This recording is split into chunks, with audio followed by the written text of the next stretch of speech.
नमस्कार। अंतरिक्ष में इसरो वाला वो उधर ऊपर गए। मेरे को ये पूछ रहे थे, ये जाएंगे तो सेफ्टी से आ जाएंगे तो ये जैसे इसरो और नासा, ये लोगों का जैसे कंडीशन उस समय सुनीता विलियम और बाकी लोगों का साथ जैसे हुआ, इन लोगों के साथ ऐसा कुछ नहीं होगा।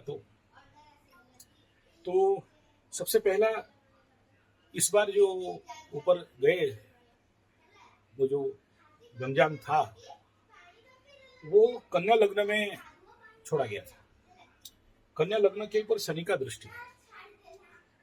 चंद्रमा उस समय पापकर्तरी और गुरु बृहस्पति के आसपास क्रॉस कर रहा था। पुनर्वसु पुष्या में मोमेंट था, तो पुष्या भोग करने में ये कार्य बहुत अच्छा, मजबूत और बहुत अच्छा रिजल्टिव और बेनिफिट देता है। लंबे समय तक इसका काम चलता है, लॉन्ग टाइम रहता है। शनि के दृष्टि में, शनि के नक्षत्र में ऐसा यात्रा उत्तम है।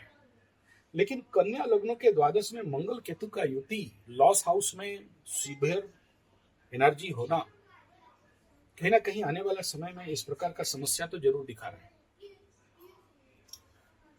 लेकिन क्योंकि यहाँ पर शनि का दृष्टि है और गुरु इसके इस लग्न से दशम स्थान में चल रहे हैं, मिथुन में, लेकिन पावर में नहीं है, कंबस्ट अवस्था में है, तो सूर्य है दशम में, तो जिसके द्वारा ये यात्रा से मान सम्मान, लाभ, बेनिफिट, कार्य में बड़े सारी उन्नति और बहुत कुछ परिस्थिति में एक प्रकार का लीड मिलने वाला है, ये तो ठीक है। अब चिंता का विषय यही है कि इससे छठा, कन्या से छठा में राहु का और सप्तम में शनि, तो कहीं ना कहीं ये परेशानी का सबब तो बनता है ऐसे स्थान में गोचर करना। जिस लग्न में आप कोई भी ऐसे यात्रा कर रहे हो, उसमें से सप्तम और चतुर्थ में शनि और अष्टम में शनि हो तो कार्य बाधा, परेशानी आता है। लेकिन यहाँ पर शनि मार्गी है और स्व नक्षत्री भी है। ऐसे कंडीशन पे उतना ज्यादा समस्या देने वाला इसलिए नहीं है क्योंकि शनि के पास बल नहीं है, क्योंकि गुरु बृहस्पति के घर में है और गुरु बृहस्पति अस्तगत है। अब दूसरा बात है कि सुधांशु जी का कुंडली को देखते हैं तो ये कर्क राशि का कुंडली बन रहा है, और ऐसे कंडीशन पे देखो, इनका भी अष्टम स्थान में बाधक ग्रह राहु बैठा हुआ है, और बाधक ग्रह हो तो चोर चपेट एक्सीडेंट का संभावना रहता है। और चंद्रमा से द्वितीय धन वाणी परिवार, फेस, मुंह, यहां पर मंगल केतु अंगारक आग लगा के बैठे हैं, तो ये कहीं ना कहीं इनके कुंडली के लिए तो बहुत बढ़िया नहीं कहेंगे। प्लस इस समय सबसे बड़ा समस्या क्या, सुधांशु जी का कुंडली में कर्क राशि का कुंडली में पीछे सूर्य बृहस्पति, आगे मंगल केतु पापकर्तरी में है। अगर जो इंटरनेट में इनका डेट ऑफ बर्थ मिला उसके अनुसार अगर ये पापकर्तरी में हैं तो कहीं ना कहीं फंसने का संभावना दिख रहा है। एज एग्जाम्पल, इसी कर्क राशि को देखते हुए, पापकर्तरी को देखते हुए, पूरी जगन्नाथ ओडिशा में रथ यात्रा में भगदड़ होगा, इसका मैं प्रेडिक्शन किया था और वही हुआ।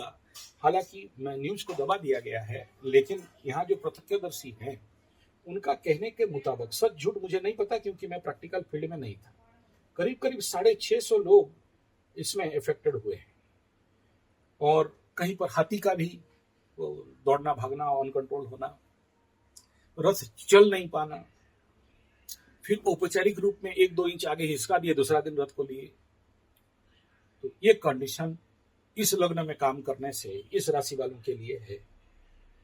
कर्क राशि वालों का हालांकि नवम और अष्टम दोनों सीवियर पीड़ित अवस्था, द्वितीय पीड़ित अवस्था में होने के कारण इनको बहुत सोच समझ, देखो लाभ हो सकता है, फायदा हो सकता है, लेकिन इस प्रकार का जो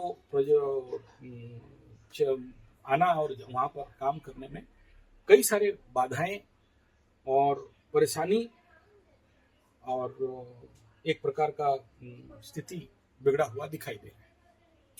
रिजल्ट क्या होगा वो मुंह खोल के बोलना नहीं चाहता हूं। भगवान करे अच्छा हो, अच्छा से आए।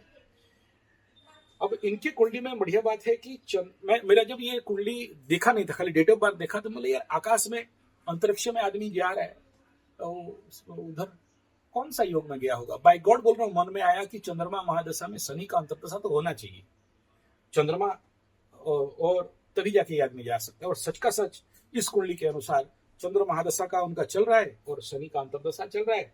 चंद्रमा से पंचम में शनि बैठा है और देखो आकाश में उड़ रहे हैं। तो आकाश में उड़ने के लिए एयरी हाउस में बल होना चाहिए। जैसे 4 प्रकार का घर है, अग्नि तत्व मेष राशि, अग्नि जल तत्व मीन राशि, कर्क राशि जल तत्व, और उसके बाद वृषभ राशि पृथ्वी तत्व, मिथुन राशि वायु तत्व और कर्क राशि जल तत्व। तो ऐसे जिसके भाव में वायु तत्व का प्रबलता हो, अष्टक में उनका अच्छा नंबर हो, तो वायु में उनका काम मिलता है। तो इनका ऐसा ही कुछ दिखाई दे रहा है, तो अच्छा बात है। इनका यात्रा सुमय हो, अच्छा हो। और अगर मैं भगवान को प्रार्थना करूंगा कि जैसे सुरक्षित उनका यात्रा हो, सुरक्षित वापसी हो, हमारा देश का मान सम्मान बढ़े। और इतना ही कहूंगा कि इस समय ऐसे जो कालसर्प योग है, और कालसर्प आकाश में होने से ना ऐसे ऐसे बहुत सारे जीव जंतु जो मतलब आकाशीय जीव जंतु कुछ अलग होते हैं, उनको काल्पनिक जीव जंतु भी आ जाते हैं, एलियन टाइप कंडीशन जिसको हम लोग बोलते हैं। तो कालसर्प है और नागयोग है, और इधर पिशाच योग है और अंगारक योग है। तो थोड़ा सा सावधान रहें, मृत्युंजय मंत्र का जाप करें, भोलेनाथ का स्मरण करते हुए आपका यात्रा शुभ हो। मेरा पूरा प्रार्थना भी है, आशीर्वाद भी है। भगवान कल्याण करे, मंगल करे।